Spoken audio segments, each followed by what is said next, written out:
Bismillahirrahmanirrahim. Assalamualaikum warahmatullahi wabarakatuh. Baik, mahasiswa pendidikan bahasa Inggris yang dalam kesempatan ini mengambil mata kuliah filsafat pendidikan ya. Saya tidak tahu Anda semester berapa nih, semester 6 ya.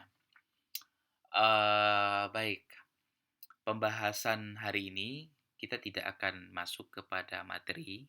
Kita hanya hari ini studi kontrak ya, atau kontrak studi, yaitu melalui video ini Bapak akan share apa aja yang menjadi objek pembahasan kita dalam satu semester ke depan.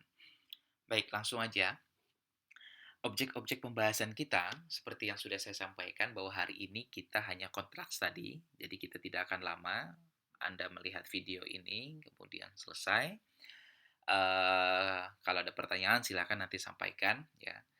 Yang pertama, pendahuluan kontrak study, baru nanti pada pertemuan selanjutnya, pada pertemuan kedua atau pertemuan minggu depan, kita akan membahas atau berdiskusi bersama-sama terkait dengan pengantar filsafat.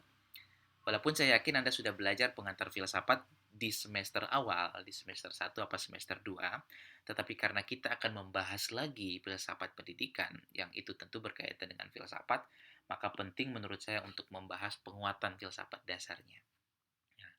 Oke, yang ketiga adalah konsep dasar filsafat pendidikannya. Ya, jadi kita akan membahas filsafat pendidikan dalam konsep dasarnya seperti apa. Nah, pada pertemuan keempat, kita akan membahas hakikat pendidikan. Nah, ini sudah masuk kepada filosofisnya nih. Ya. Jadi, apa itu manusia dan bagaimana keterkaitan antara manusia dan pendidikan. Begitu juga pendidikan dengan manusia. Nanti akan kita diskusikan pada pertemuan keempat. Ya. Pada pertemuan kelima, keenam, dan ketujuh, karena menurut saya adalah cara terbaik kita belajar adalah juga mempelajari apa yang sudah pernah dipikirkan tokoh-tokoh sebelum kita, pendahulu kita, ya. Jadi penting menurut saya untuk kita belajar pemikiran-pemikiran tokoh pendidikan. Itu nanti ada keterwakilan dari pemikiran non muslim gitu ya, dan juga ada pemikiran dari tokoh-tokoh muslim. Ya, insya Allah nanti ada juga pemikiran dari Indonesia. Ya.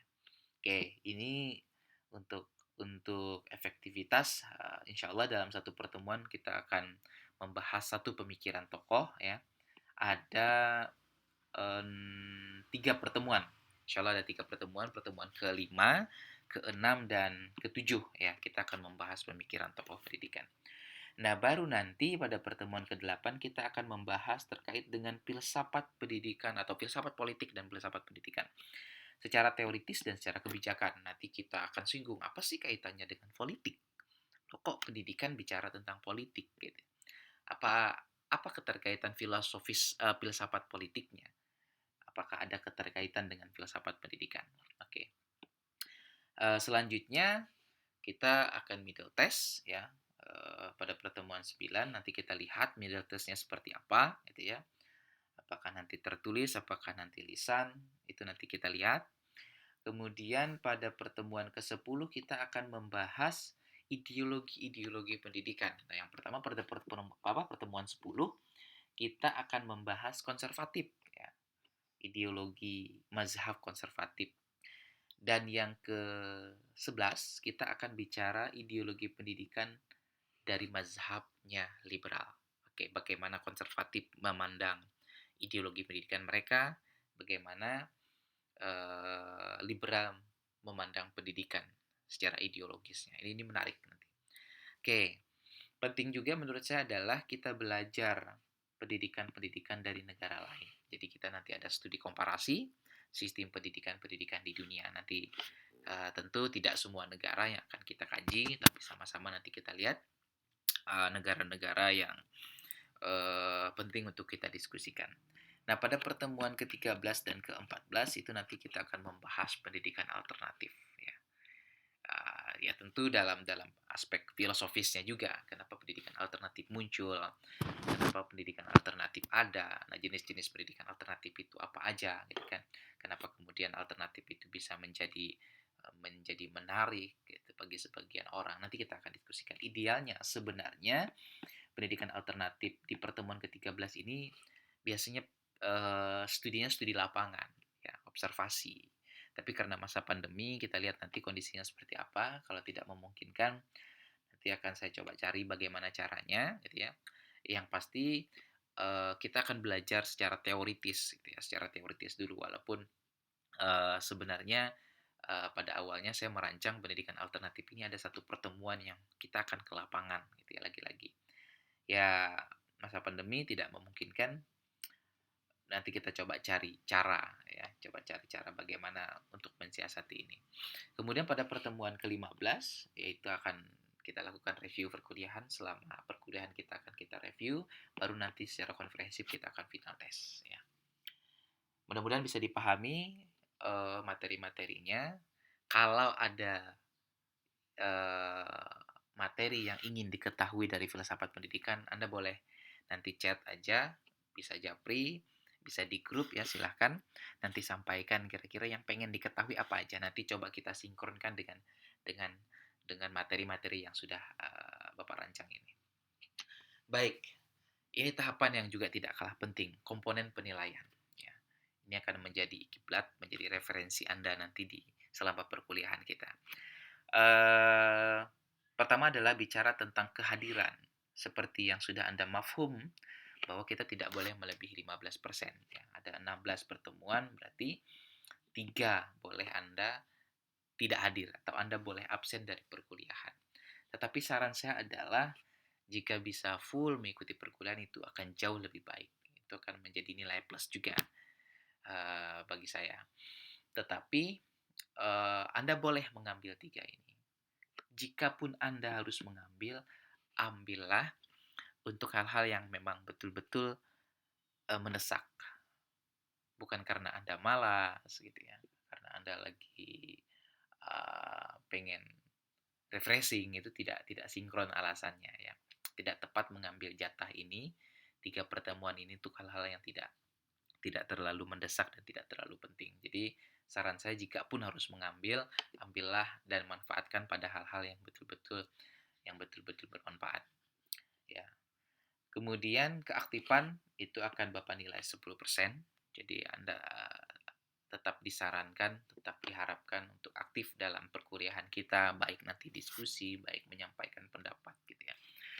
Kemudian tugas harian itu 20%, ya. Tugas harian ini nanti bisa berbentuk artikel, bisa membentuk reviewnya, bisa membentuk makalah. Nanti kita akan lihat situasi seperti apa, ya. Tugas-tugas hariannya seperti apa.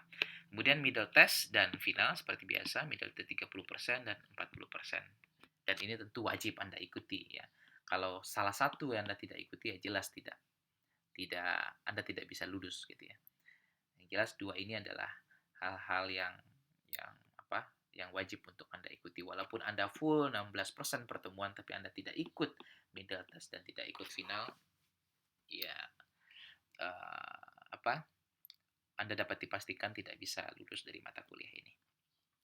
Hal-hal yang membuat nilai minus dan gagal pada mata kuliah filsafat pendidikan, ya tadi, tidak mengikuti mata kuliah lebih dari jumlah dispensasi, ya, 15% tadi atau 3 pertemuan. Kemudian tidak mengerjakan tugas-tugas yang diberikan, ya. Tidak mengumpul, ya. Mengerjakan tapi tidak ngumpul, itu dianggap tidak mengerjakan, ya. Jadi harus dipastikan Anda betul-betul mengumpul tugas yang sudah diberikan. Kemudian yang bisa membuat nilai minus juga adalah tidak ikut presentasi tugas, tugas makalah atau review nanti, serta kewajiban-kewajiban lain yang sudah saya sampaikan di awal.